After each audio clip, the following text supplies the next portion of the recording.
হারিয়াকুড়া জেলা জেলা হচ্ছে শেরপুর। আগে তো নিয়ে হাতি বাঘ ভাল্লুক এদের সাথে লড়াই করে তো আমরা বসবাস করছি। ময়মনসিংহ বিভাগের শেরপুর জেলার শ্রীবুদ্ধি উপজেলার ভারত বাংলাদেশের সীমান্ত ঘেঁষে গারো পাহাড়ের একটি দুর্গম জনপদ এই হারিয়াকুনা, যেখানে বসবাস করেন গারো সম্প্রদায়ের অসংখ্য মানুষ। যে কত বছর হতে পারে আপনারা এখানে বসবাস করেন? মেলা বাচ্চা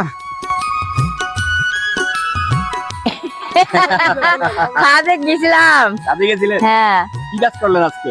ওই যে বোটপতি নিয়ে রাখছি। ভোটভরি নিয়েছেন? হ্যাঁ, তো এই যে বয়সে কাজ করেন, কষ্ট হয় না? কি করবো, যে না নাচি জামাই ফাইয়াও তো খামে করে দিয়ে না। আচ্ছা, এটা তো নাতি জামাই। হ্যাঁ,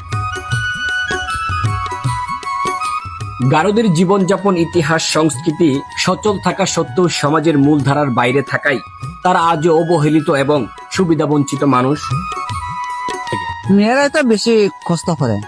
এখন পুরুষে আর কি কলেজ হয় না কলেজ হয়। শেরপুর জেলার শ্রীবুদ্ধি উপজেলার সর্ব উত্তরে ভারতের মেঘালয় সীমান্ত ঘেঁষা একটি জনপদ এই হারিয়াকুনা। প্রায় 200 বছর ধরে এখানে বাঙালিদের পাশাপাশি বসবাস করেন গারো সম্প্রদায়ের অসংখ্য মানুষ।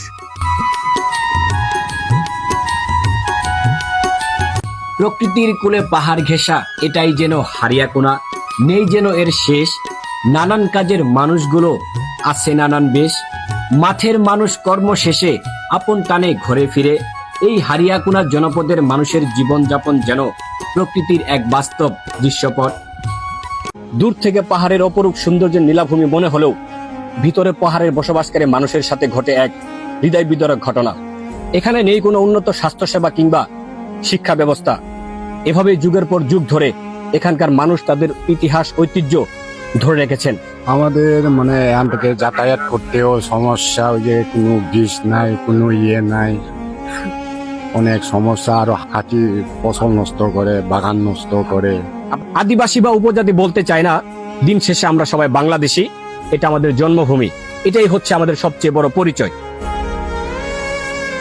পাহাড়ি অঞ্চলে বসবাসকারী গারো জনগোষ্ঠীর নিজস্ব ভাষা, সংস্কৃতি ও দাবি দেওয়া তুলে ধরার মতো যথেষ্ট রাজনৈতিক নেতৃত্ব না থাকার কারণে তারা উন্নয়ন পরিকল্পনা ও সিদ্ধান্ত গ্রহণ প্রক্রিয়া থেকে বঞ্চিত হয়।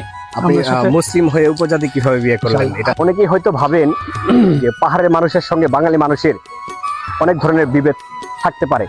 আসলে কি তাই? আসলে ঠিক তেমন না। যার বাস্তব প্রমাণ হচ্ছে আমাদের এই ভাই। তিনি মূলত মুসলিম জাতি, কিন্তু পাহাড়ি মেয়েকে বিয়ে করে প্রতিনিয়তই সুখে সংসার করে যাচ্ছেন।